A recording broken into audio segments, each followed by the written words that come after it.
Un día en que Jesús, acompañado de sus discípulos, había ido a un lugar solitario para orar, les preguntó: ¿Quién dice la gente que soy yo?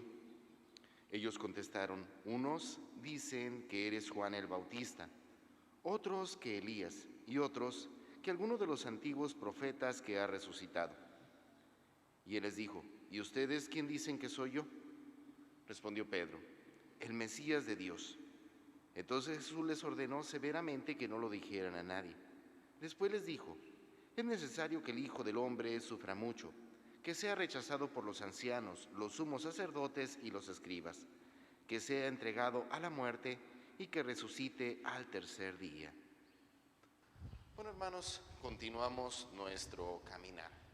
Recordarán ustedes cómo estamos leyendo de nuevo el Antiguo Testamento, específicamente al profeta Ageo, que bueno, le ha tocado un momento bastante difícil dentro de la historia del pueblo de Israel, prácticamente pues acompañarlo después del destierro, y en lo que podríamos decir que es la reconstrucción pues de nuevo de Israel en Jerusalén, en específico pues bueno, la construcción del templo. Recordábamos ayer pues cómo el profeta exhortaba al pueblo pues a tratar de pensar más en el valor, el sentido y el significado que tiene el templo pues para todos nosotros. Sin embargo, a pesar de esto, no podemos negar que es una obra bastante grande, ¿sí? Es una obra bastante pesada, ante la cual pues sinceramente el pueblo se siente incapaz de lograrlo. Situación que en repetidas ocasiones nos pasa a nosotros. ¿Cuántas veces en algún proyecto, en alguna misión, en alguna encomienda que asumimos o que se nos ha asignado, pues ciertamente nos sentimos sobrepasados? Creemos que la obra es tan grande, pues que sinceramente nosotros no podremos con nuestras fuerzas, ¿verdad?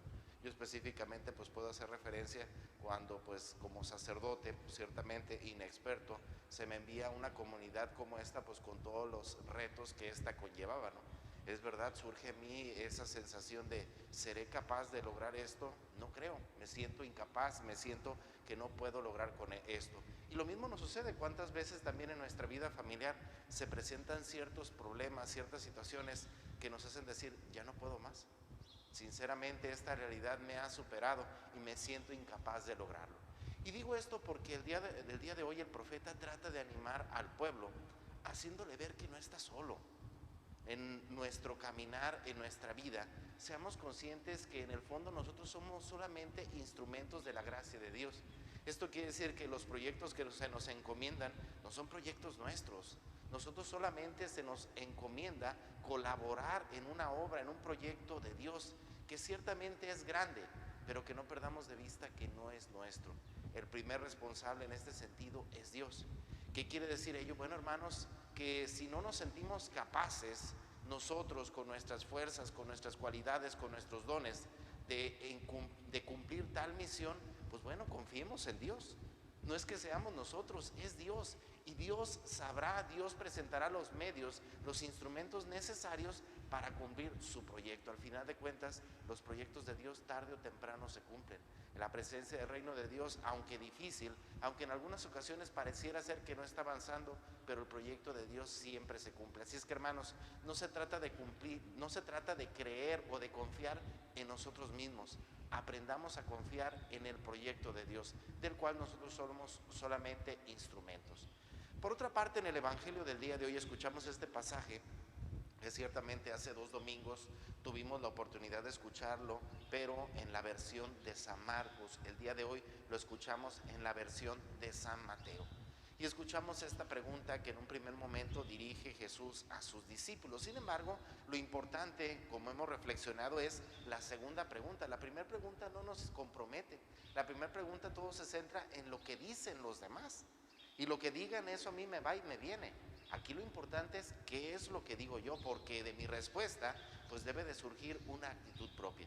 Inmediatamente vemos cómo Pedro responde, pues tú eres el Mesías. Es verdad, Pedro da la respuesta correcta. ¿Cuál es el problema? Bueno, que una cosa es la respuesta y otra cosa es el concepto que se tiene, ¿verdad?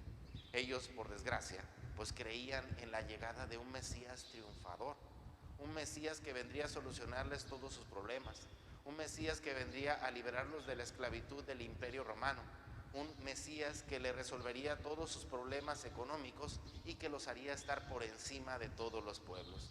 ¿Cuál es la realidad? Pues que ese no es el tipo de mesianismo que nos presenta Jesús. Y el argumento más claro es cómo inmediatamente después de que es reconocido como el Mesías, ¿qué les dice?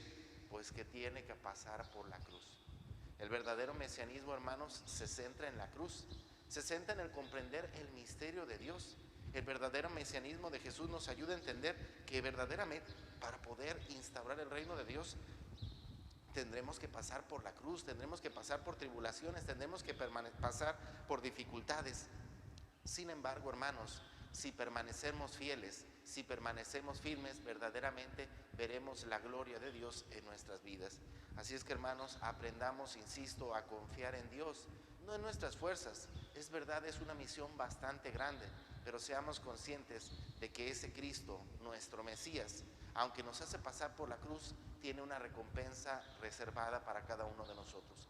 Y es esa recompensa la que nos alienta a seguir adelante, la que a pesar de las dificultades, objeciones y obstáculos que encontramos en nuestra vida, nos hace ver que no estamos solos. Así como Cristo participó de la cruz para llegar a la gloria, así también nosotros tendremos que aceptar nuestra cruz para poder participar de su gloria.